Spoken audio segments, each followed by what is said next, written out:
कल 20 जुलाई 2026 यानी संसद सत्र के पहले दिन जंतर मंतर से निकला एक प्रोटेस्ट सड़कों पर एक हंगामे के रूप में दिखाई दिया और वो हंगामा धीरे धीरे दंगे के रूप में कन्वर्ट हो जाता, लेकिन प्रशासन और पुलिस ने उसे रोक दिया।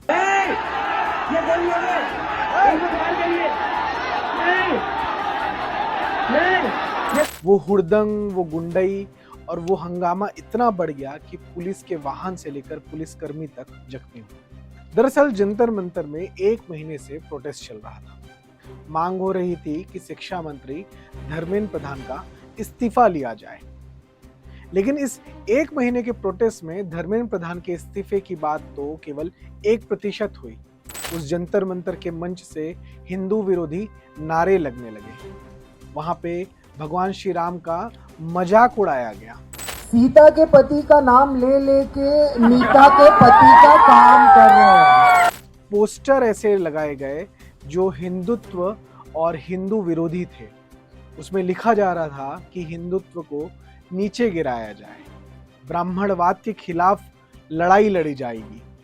ये कहीं से भी स्टूडेंट प्रोटेस्ट नहीं था, ये कहीं से भी नीट परीक्षा के अनियमितता में हुई जो गड़बड़ी थी उसके विरोध में प्रोटेस्ट नहीं था।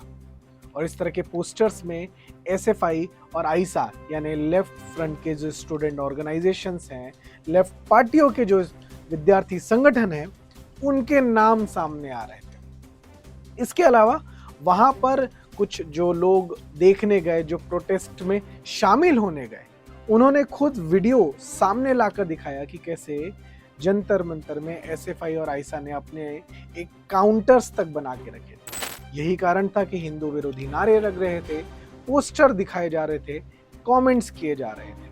और तो और हिंदू संतों के विरोधी नारे के और कमेंट्स के साथ साथ वहां पर गाने गाए जा रहे थे कि नाम रहेगा केवल अल्लाह का, बस नाम रहेगा अल्लाह का। लेकिन 20 जुलाई को संसद की ओर मार्च निकालने का फैसला किया गया।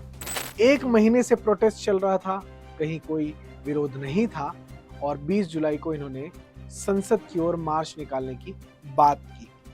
लेकिन कोई भी मार्च, कोई भी प्रदर्शन तभी होता है जब उसकी अनुमति ली जाती है। और इस सीजेपी यानी कॉकरोच जनता पार्टी ने जो प्रोटेस्ट, जो मार्च करने की बात की, उसकी कोई अनुमति ली ही नहीं, ना ही प्रशासन ने ऐसी कोई अनुमति दी।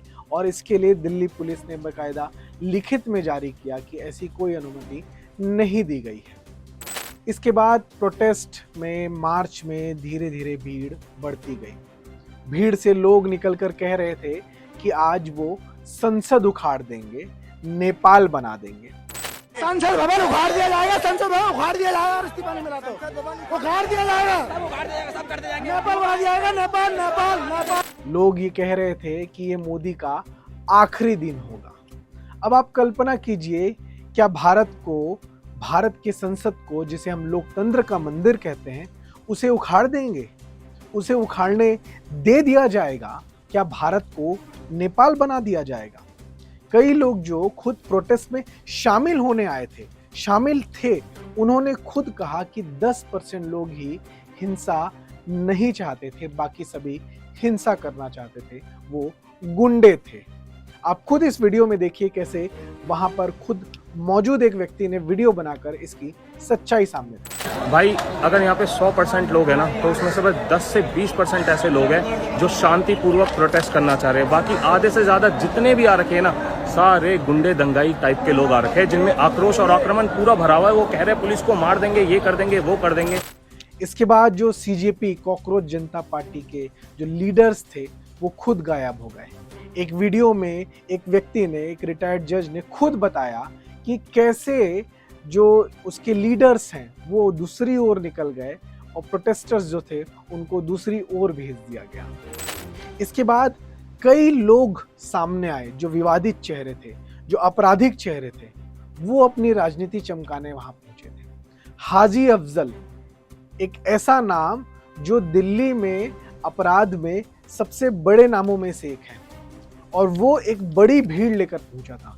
ये वही हाजी अफजल है जो ना सिर्फ हिस्ट्री शीटर है बल्कि दिल्ली में पहला ऐसा व्यक्ति है जिसके ऊपर मकोका के तहत केस दर्ज हुआ था, आतंकवाद का केस दर्ज हुआ था।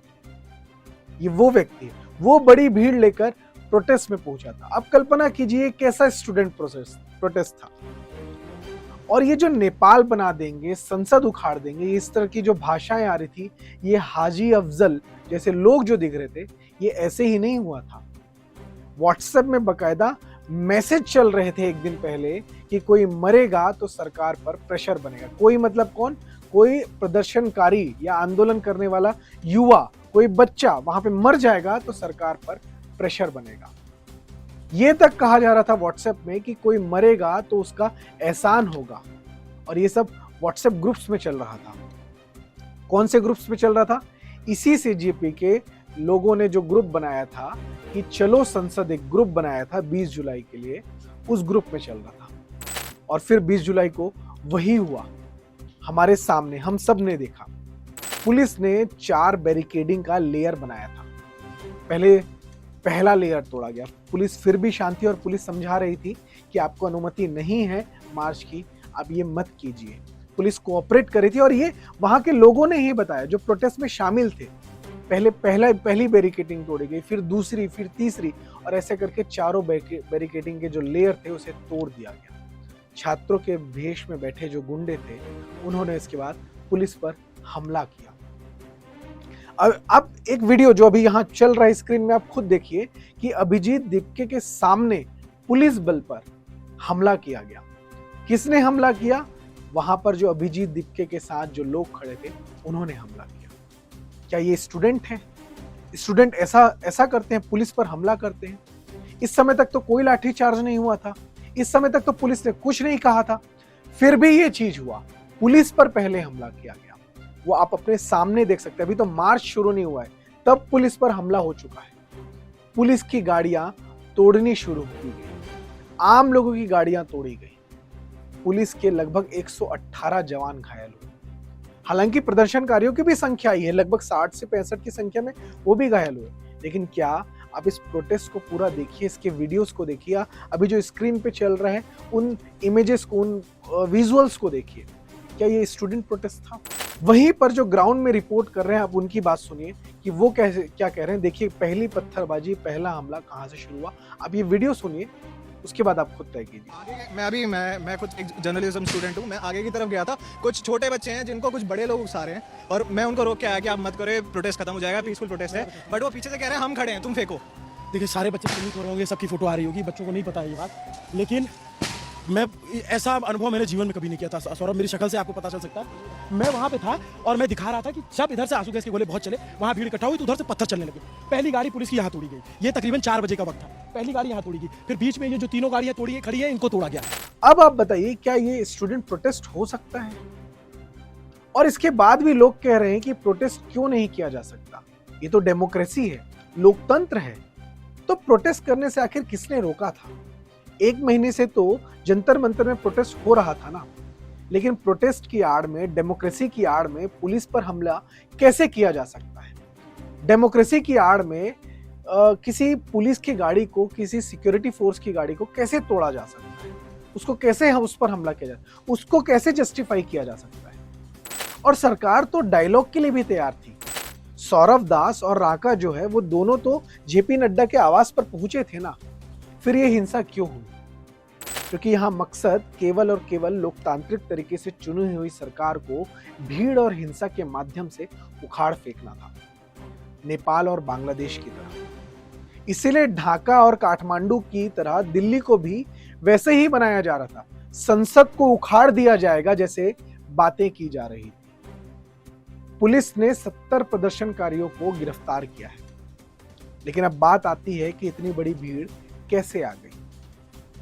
तो ये कोई ऑर्गेनिक नहीं था। पहले तो भीम आर्मी के चंद्रशेखर ने बड़ी संख्या में भीड़ की व्यवस्था की, जिसे आप उस मॉब के बीच में गले में डाले हुए गमछों से देख सकते हैं कि कैसे भीम आर्मी के गमछे कई लोगों के गले में दिख रहे हैं। वहीं ऐसी भी खबर आई है कि विभिन्न राजनीतिक दलों के उन नेताओं ने भी भीड़ इकट्ठी की जिन्हें पंजाब, उत्तर प्रदेश और उत्तराखंड में आगामी विधानसभा चुनाव लड़ना है। तो वो अपनी शक्ति प्रदर्शन कर रहे थे। जंतर मंतर से अभी आपको जो सबसे बड़ा रिपोर्ट दे रहा हूँ वो ये है कि यहाँ जो भीड़ आई है, यहाँ जो छात्र पहले से थे वो तो थे ही, अब जो भीड़ है इसमें राजनीतिक दल के जो छात्र संगठन हैं वो भी मौजूद हैं, समाजवादी पार्टी के, लेफ्ट विंग के, और जो सबसे बड़ी बात है वो भीम आर्मी, चंद्रशेखर आज़ाद की जो पार्टी है, आज़ाद समाज पार्टी, उसके कई कार्यकर्ता, कई लोगों से बातचीत करने में पता चला कि वो लखनऊ से आए हैं, चंद्रशेखर भैया के लिए आए हैं। तो इस भीड़ में राजनीतिक दल के जो कार्यकर्ता हैं, जो उनके छात्र संगठन के लोग हैं, वो भी पहुंचे हुए हैं और इसलिए ये भीड़ और भी ज़्यादा बढ़ी हुई है। वहीं सीजेपी के लीडर्स क्या कर रहे थे वो भी देखना जरूरी है। उन्होंने स्टूडेंट्स को बुला लिया, वो आम लोग आ गए जो जिनकी संख्या 5 से 10% थी, 90% राजनेताओं के द्वारा लाई गई भीड़ थी, वो उन्होंने हिंसा की, आम स्टूडेंट्स ने लाठियां खाई, लेकिन उनके लीडर्स जो सीजेपी के लीडर्स थे वहां पे जो लीडर बने हुए थे वो क्या कर रहे थे? जंतर मंतर पे प्रोटेस्ट पे बुला के ये भाई आप गए प्रोटेस्ट में। अभिजीत दीपके को क्या एक खरोच भी आया क्या? सौरभ दास को एक खरोच भी आया क्या? ये कहाँ थे? क्या ये लीड कर रहे थे? क्या ये फ्रंट से रोक रहे थे? क्या ये पुलिस से डायलॉग कर रहे थे कि नहीं ये स्टूडेंट्स हैं इनके साथ ये मत कीजिए? क्या वो अपने साथ जो गुंडे उनके आए हुए थे जो पत्थरबाजी कर रहे थे उन्हें रोक रहे थे कि नहीं पत्थरबाजी नहीं होनी चाहिए? नहीं, वो छिपे हुए थे, वो भागे हुए थे। विजेता दाहिया को तो कुछ लोगों ने कन्फ्रंट भी किया, वो तो आराम से बर्गर खा रहे थे। आप मुझे बताइए सिंपल, आप क्यों नहीं गए? मैं जंतर मंतर पे भी आज क्यों नहीं गया? आप यहाँ क्यों घूम रहे हैं मुझे ये तो बताइए। वहाँ सब लाठी खा रहे हैं और आप यहाँ घूम रहे हो हैं? ये कौन सा सपोर्ट कर रहे हो? और उन्होंने तो बाद में कुछ ऐसी बातें की जो समझ आ रहा है कि वो तो जो स्टूडेंट आए थे उनको तो बेवकूफ की जैसे ट्रीट कर रहे हैं। कुल मिलाकर यह लेफ्ट इकोसिस्टम का एक ऐसा टूल है जिसमें आम विद्यार्थियों का यूज किया जा रहा है, आपका यूज किया जा रहा है। ये कोई प्रोटेस्ट नहीं था, ना ही ये कोई आंदोलन था, ना कोई प्रदर्शन था, और ना ही इसमें कोई धर्मेंद्र प्रधान के इस्तीफे की बात हो रही थी। ये पहले दिन से ही इसका उद्देश्य साफ यही था कि हिंदू विरोधी नारे लगाए जाएंगे। वो जिस तरह से शाहीन बाग किया गया, जिस तरह से किसान आंदोलन में किया गया, वही रूपरेखा को दोबारा, वही टूल पीस, वही नेक्सस, वही सिंडिकेट दोबारा से एक्टिव किया गया। ना ही किसी मार्च की अनुमति ली गई, फिर भी हजारों स्टूडेंट्स को सड़कों पे उतार दिया गया। ना ही किसी तरह की कोई डायलॉग की बात उनको बताई गई कि हाँ सरकार से डायलॉग चल रहा है, ना ही हिंसा रोकने की कोई कोशिश की गई। ये कुल मिलाकर आम लोगों को, आम जनता को, विद्यार्थियों को, स्टूडेंट्स को भड़काने के लिए, देश भर में ये माहौल बनाने के लिए कि लोकतांत्रिक व्यवस्था को कुचलकर उन्हें भी नेपाल और बांग्लादेश की तरह भीड़ से सत्ता को कब्जाना है, ये मैसेज देने की कोशिश की जा रही है। लेकिन भारत है ये नेपाल और बांग्लादेश नहीं है। यहाँ की जो पब्लिक है वो इस चीज को समझती है। इस पूरे मामले में हो सकता है कि धर्मेंद्र प्रधान का इस्तीफा होना चाहिए, हो सकता है नीट में अनियमितता हुई हो, बिल्कुल, और धर्मेंद्र प्रधान का इस्तीफा होना चाहिए, ठीक है, ये मांग जायज है कि अगर मांग की जा रही है। लेकिन उसकी आड़ में ये जो दंगे की स्थिति बनाने की बात, संसद को उखाड़ देने की बात, और कोई मर जाए तो उससे पॉलिटिकल प्रेशर बनाने की बात, ये इसे कैसे जायज ठहराया जा सकता है? और सिर्फ रेजिग्नेशन से क्या होगा? क्या इन्होंने कोई चार्टर बनाया है कि नहीं आप ये इस्तीफा, ये अगर कोई नीट में कोई पेपर लीक होता है तो ये होना चाहिए, इस तरह की सजा होना चाहिए, 1 साल के अंदर ट्रायल होना चाहिए? कुछ भी ऐसा चार्टर इन्होंने बनाया नहीं। इनका एक ही उद्देश्य था, अनार्की। इस पूरे मामले में, इस पूरे विषय पर आप क्या सोचते हैं हमें ज़रूर बताइए। ऐसी ही एक्सक्लूसिव वीडियोस को देखने के लिए देखते रहें द नैरेटिव। द नैरेटिव को सब्सक्राइब कीजिए, इस वीडियो को ज़्यादा से ज़्यादा लोगों तक शेयर कीजिए, क्योंकि ये ज़रूरी है कि लोग सच्चाई को समझें, लोग सच्चाई को जानें।